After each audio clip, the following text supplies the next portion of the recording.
बिस्मिल्लाहिर्रहमानिर्रहीम। व्यूअर्स, हम बात कर रहे हैं डाटा टाइप्स की पीएचपी में, और पीएचपी के डाटा टाइप्स में हम चंद एक डाटा टाइप्स को डिस्कस कर चुके हैं।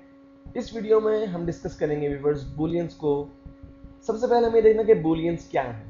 व्यूअर्स, बेसिकली बूलियंस से मुराद लॉजिकल टेस्ट हैं जिस पे आप किसी चीज़ के ऊपर कोई टेस्ट इंप्लीमेंट करके ट्रू और फॉल्स की सूरत में आप रिजल्ट जनरेट कर सकते हैं। इट मीन्स कि हम सिंपली अगर बात करना चाहें तो हम कह सकते हैं कि बूलियन से मुराद ट्रू एंड फॉल्स का टेस्ट है।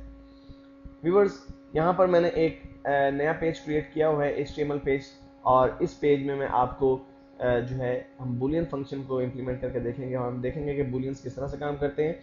सबसे पहले व्यूअर्स, मैं दो वेरिएबल जनरेट कर रहा हूँ, और इन दोनों वेरिएबल्स के जो मैं नाम रखूंगा वो bool1 और bool2 रखूंगा, और इनको जो वैल्यूज सेट करूंगा व्यूअर्स, यहाँ पर एक नई चीज़ हमें सीखने को मिलेगी। मैं वैल्यूज इनकी सेट करूंगा ट्रू एंड फॉल्स।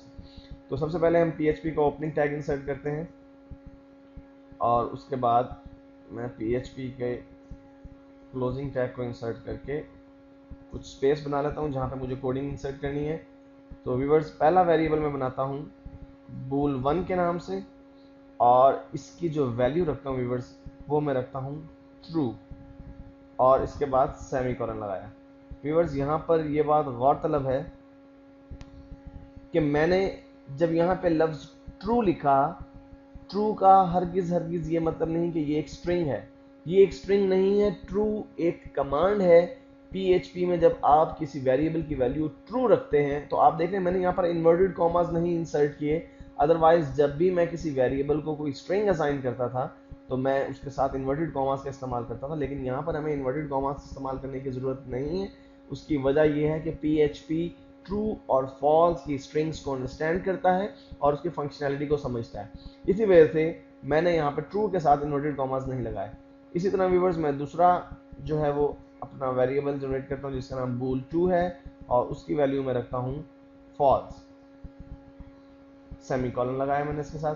व्यूअर्स, एक बात और कि हमारे पास जो ट्रू एंड फॉल्स हैं ये केस इनसेंसिटिव है। मींस आप चाहें तो ट्रू पूरा का पूरा कैपिटल में लिख सकते हैं, चाहें तो सारा का सारा स्मॉल लिख सकते हैं, चाहें तो ट्रू का T बड़ा लिख सकते हैं, फॉल्स का F बड़ा लिख सकते हैं, जैसे आपको सूट करता है। व्यूअर्स, मैंने दो वेरिएबल्स क्रिएट कर दिए हैं। व्यूअर्स, अब करना मुझे ये है कि मैं इन दोनों वेरिएबल्स को एको करवा के देखता हूँ। उसके लिए मैं एक नया PHP एरिया जनरेट करता हूँ, और यहाँ पे मैं एको करवाता हूँ एको bool1 सेमीकोलन, और फिर मैं इस एरिया को क्लोज कर देता हूँ। और व्यूअर्स, दूसरा मैं अपना PHP का एरिया दोबारा से क्रिएट करता हूँ, और इसमें मैं एको करवाता हूँ bool2 को, bool2, और PHP की कोडिंग को मैंने क्लोज किया, क्लोजिंग टैग लगा दिया। इसके बाद व्यूअर्स मैं इसको सेव कर देता हूँ, और जाहिर सी बात है मैं इसे PHP फाइल टाइप में सेव करूँगा, और PHP_test का जो हमारा फोल्डर है वहाँ पे इसे मैं सेव करूँगा। boolean.php इस फाइल का नाम होगा, और इसकी जो फाइल टाइप एक्सटेंशन होगी वो PHP होगी। इसको सिलेक्ट किया व्यूअर्स, और मैंने सेव कर दिया। और इसको सेव करने के बाद व्यूअर्स मैं ब्राउज़र में जाके इस फाइल को अपलोड करता हूँ। http localhost php_test/boolean.php। व्यूअर्स, देखिए हमारे पास क्या रिजल्ट आया। हमारे पास रिजल्ट आया 1। अगर आपको याद हो, अपनी पिछली वीडियो में भी हमने अरेज पे एक फंक्शन को अप्लाई किया था, और मैंने उस वक्त भी आपसे कहा था बेसिकली ये बूलियन फंक्शन है, और बूलियन फंक्शन में हमेशा रिजल्ट आपके पास 1 या नल की सूरत में आता है। नल मीन्स कि एम्प्टी आपके पास रिजल्ट आ रहा है। आप देखें, हमने दो जो वेरिएबल्स हैं उनको एको करवाया, लेकिन उन दोनों वेरिएबल्स में से सिर्फ एक वेरिएबल के अगेंस्ट वहां पर 1 लिखा हुआ आ रहा है। उसकी वजह यह है क्योंकि जो वेरिएबल जो है उस पर जिसकी वैल्यू फॉल्स है वहां पे वो कोई रिजल्ट जनरेट नहीं कर रहा, और जिसकी वैल्यू ट्रू है वहां पे वो एक जो है वो टाइप कर रहा है। इस चीज़ को ज़्यादा बेहतर समझने के लिए मैं यहाँ पे कुछ HTML का कोड जो है वो इंसर्ट कर देता हूँ, ताकि हमें वाजह हो सके कि हमारे कौन से वेरिएबल की वैल्यू जो है वो 1 आ रही है। तो यहाँ पे ये वेरिएबल 2 है, तो मैं यहाँ पे HTML में वेरिएबल 2 लिख देता हूँ, बल्कि bool2 लिख देता हूँ। bool 2 और यहाँ पे मैं bool 1 लिख देता हूँ ताकि हमें पता लगे कि किस वेरिएबल की वैल्यू के अगेंस्ट वो 1 डिस्प्ले करवा रहा है हमारे पास। bool 1, ये डॉलर साइन मैंने ऑप्शनल लगाया, ये लगाना ज़रूरी नहीं है। मैं इसको सेव करता हूँ और सेव करने के बाद व्यूअर्स पेज को मैं अपलोड करता हूँ। जब मैंने अपलोड किया तो आप देखें bool 1 और bool 2 के आगे कुछ लिखा हुआ नज़र नहीं आ रहा। इसको और बेहतर तौर पर देखने के लिए व्यूअर्स मैं यहाँ पर br के टैग इंसर्ट कर देता हूँ ताकि हमें बेहतर तौर पर पता चल सके कि कौन से वेरिएबल के अगेंस्ट जो है वो 1 हमें डिस्प्ले हो रहा है। इसको मैं सेव करता हूँ और सेव करने के बाद इस पेज को मैं रिफ्रेश करता हूँ। देखिए व्यूअर्स bool 1 के आगे 1 लिखा हुआ आ रहा है और bool 2 के आगे कुछ भी लिखा हुआ नजर नहीं आ रहा। उसकी वजह यही है कि बेसिकली जो bool 2 का वेरिएबल है उसकी वैल्यू फॉल्स है और फॉल्स की सूरत में PHP जो वैल्यू रिटर्न करता है वो नल होती है, मींस कुछ भी आपको डिस्प्ले नहीं करता, जबकि अगर वैल्यू ट्रू हो उस सूरत में 1 रिटर्न करता है। व्यूअर्स बूलियन फंक्शन में मजीद आगे बढ़ते हुए हम एक और तरीके से बूलियन फंक्शन को अंडरस्टैंड करने की कोशिश करते हैं। मैं दो वेरिएबल जनरेट कर रहा हूं और इन दो वेरिएबल्स के मैं नाम रख रहा हूं वेरिएबल 1 और variable 2। var1 is equal to var1 की जो वैल्यू रखता हूं मैं 3 रखता हूं व्यूअर्स और var2 की वैल्यू मैं रखता हूं cat। और इसके बाद व्यूअर्स मैं PHP का क्लोजिंग टैग इंसर्ट कर देता हूँ। मेरे पास दो वेरिएबल जो है मैंने इंसर्ट किए और दोनों वेरिएबल्स को मैंने एक एक वैल्यू असाइन की है। वेरिएबल 1 की वैल्यू 3 है और वेरिएबल 2 की वैल्यू जो है वो cat है।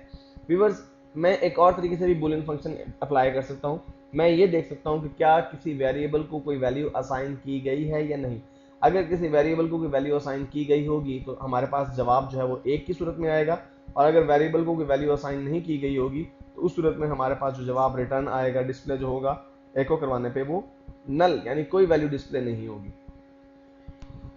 इसके लिए व्यूअर्स हम एक नया PHP एरिया जो है जनरेट करते हैं और यहाँ पर मैं बेसिकली एको करवा रहा हूँ एक नई कमांड को जो कि बूलियन फंक्शन को इस्तेमाल करती है। एको इज सेट। इस सेट का मतलब है ये क्वेश्चन है, हम ये पूछ रहे हैं PHP से कि क्या कोई वैल्यू सेट की गई है किसके लिए। मैं वेरिएबल 1 की बात करता हूं। पहले हम ये देखना चाहते हैं कि क्या वेरिएबल 1 के लिए कोई वैल्यू सेट की गई है। इसके साथ मैं सेमीकोलन लगाता हूं और फिर इसको मैं क्लोजिंग टैग भी इंसर्ट कर देता हूं। व्यूअर्स इसको ज़्यादा बेहतर तौर पर देखने के लिए मैं शुरू में इंसर्ट कर देता हूं कुछ ऐसा टेक्स्ट जो हमें ये बता सके कि कौन सा फंक्शन यहाँ पर जो है यूज़ हो रहा है। बस मैं यहाँ पे लिख देता हूँ कि var1 is set, variable 1 is set। इस तरह हमें HTML में ये टेक्स्ट नजर आएगा और आगे इसकी जो है हमें रिजल्ट नजर आ जाएगा। व्यूअर्स मैं इसे सेव करता हूँ और सेव करने के बाद मैं इस पेज को अपलोड करता हूँ। व्यूअर्स देखिए ये वेरिएबल इस सेट जो हमारे पास टेक्स्ट है बेसिकली यहाँ पे मुझे वेरिएबल 1 इस सेट लिखना था। वेरिएबल 1 इस सेट, इसको मैं सेव करता हूँ और देखिए व्यूअर्स जब मैंने इसे अपलोड किया और रिफ्रेश किया वेरिएबल 1 इस सेट के आगे हमें 1 लिखा हुआ नजर आ रहा है। बेसिकली ये जो 1 है ये हमारे पास रिजल्ट है बूलियन फंक्शन का। हमने एक क्वेश्चन ये किया था कि PHP हमें ये बताए कि क्या वेरिएबल 1 जो है इसे कोई वैल्यू सेट की गई है या नहीं की गई। चूंकि हम वेरिएबल 1 को एक वैल्यू सेट कर चुके थे, वेरिएबल 1 को हमने 3 की वैल्यू दी हुई थी, इसलिए जवाब हमारे पास 1 की सूरत में आया। मैं व्यूअर्स इसी टेक्स्ट को कॉपी करता हूँ और इसे पेस्ट करता हूँ 2 मरतबा। एक मरतबा मैं वेरिएबल 2 की वैल्यू जानना चाहता हूँ, वेरिएबल 2 var2 और यहाँ पे मैं इसका जो पैरामीटर है वो भी चेंज करके var2 कर देता हूँ। अब मैं ये सवाल कर रहा हूँ कि मुझे ये बताएं कि वेरिएबल 2 की कोई वैल्यू सेट की गई है या नहीं और उसके लिए जो मैंने रेफरेंस दिया वो वेरिएबल 2 का दिया है। व्यूअर्स हमने 2 वेरिएबल क्रिएट किए हैं। अगर हम तीसरे वेरिएबल के बारे में बात करें कि वेरिएबल 3 की बताएं वेरिएबल 3 को कोई वैल्यू सेट की गई है या नहीं और उसके लिए मैं var3 जो है वो इसका रेफरेंस देता हूँ। चूंकि हमने वेरिएबल 3 को कोई वैल्यू असाइन नहीं की हुई अभी तक, इसलिए अगर मैं इसे सेव करता हूं और साथ व्यूअर्स मैं इसके साथ br टैग भी इंसर्ट कर देता हूं ताकि हमें बेहतर तौर पर नज़र आ सके रिजल्ट अपना, और यहाँ पर भी मैं br टैग इंसर्ट कर देता हूं और इसको सेव करता हूं व्यूअर्स। और सेव करने के बाद जब मैं इस पेज को अपलोड करूंगा आप देख रहे हैं व्यूवर्स, वेरिएबल 1 इस सेट के आगे 1 लिखा हुआ नजर आ रहा है, वेरिएबल 2 इस सेट के आगे भी 1 लिखा हुआ नजर आ रहा है, जबकि वेरिएबल 3 इस सेट के सामने आपको ब्लैंक वैल्यू नजर आ रही है। बेसिकली ये नल वैल्यू है, मींस कि इसे कोई वैल्यू असाइन नहीं की गई, क्योंकि हमने वेरिएबल 3 को अभी तक क्रिएट ही नहीं किया था और ना ही कोई वैल्यू असाइन की थी, इसलिए पीएचपी ने हमें इसको बताया कि ये फॉल्स है, आपने इसको कोई वैल्यू सेट नहीं की। व्यूअर्स, इसी तरह से आप किसी वेरिएबल को वैल्यू जो आपने वैल्यू सेट की हुई है उसको आप अनसेट भी कर सकते हैं, और उसकी कमांड सिंपल, बहुत आसान सी कमांड है। PHP का आपने ओपनिंग टैग लगाया और उसके बाद आप कमांड टाइप करेंगे अनसेट, और आपको ब्रैकेट में उस वेरिएबल का नाम देना जिस वेरिएबल की वैल्यू आप अनसेट करना चाहते हैं। मैं वेरिएबल 1 की वैल्यू अनसेट करना चाहता हूँ, इसलिए मैंने var1 लिखा, सेमीकोलन लगाया और क्लोजिंग टैग इंसर्ट कर दिया। व्यूअर्स, ऐसा करने के बाद मैंने इस तमाम ऊपर वाले तीनों लाइंस को मैं कॉपी करता हूँ और कॉपी करके दोबारा से पेस्ट करता हूँ ताकि मुझे दोबारा रिजल्ट दिखाएं। अब की बार आपको ये बात ध्यान में रखनी है कि वेरिएबल 1 की वैल्यू हम अनसेट कर चुके हैं। इट मींस कि अब जो आपने लॉजिकल टेस्ट दी है इसकी सूरत में हमारे पास वेरिएबल 1 इस सेट के सामने भी कोई वैल्यू नहीं होनी चाहिए, क्योंकि हमने उसकी वैल्यू को अनसेट कर दिया है। मैं रिफ्रेश करता हूँ पेज को और आप देख रहे हैं व्यूअर्स, वेरिएबल 1 इस सेट के सामने आपको कोई वैल्यू नजर नहीं आ रही, वेरिएबल 2 इस सेट के सामने आपको 1 लिखा हुआ नजर आ रहा है, जबकि वेरिएबल 3 इस सेट के सामने भी कोई वैल्यू आपको नजर नहीं आ रही। इट मींस कि आपने सक्सेसफुली एक वेरिएबल की वैल्यू जो है वो अनसेट कर दी। व्यूअर्स, बेसिकली बूलियन बहुत ही सक्सेसफुल जो और पावरफुल फंक्शन है जिसे हम इफ स्टेटमेंट के साथ बड़ी कामयाबी के साथ इस्तेमाल कर सकते हैं, और आगे चल के हम एडवांस लेवल के ऊपर इसके बहुत से जो है वो इस्तेमाल देखेंगे। लेकिन फिलवक्त हमारी जो इस वीडियो की काविश थी वो ये थी कि हम बेसिक अंडरस्टैंडिंग डेवलप करें कि बूलियन फंक्शंस क्या हैं और ये किस तरह से काम करते हैं।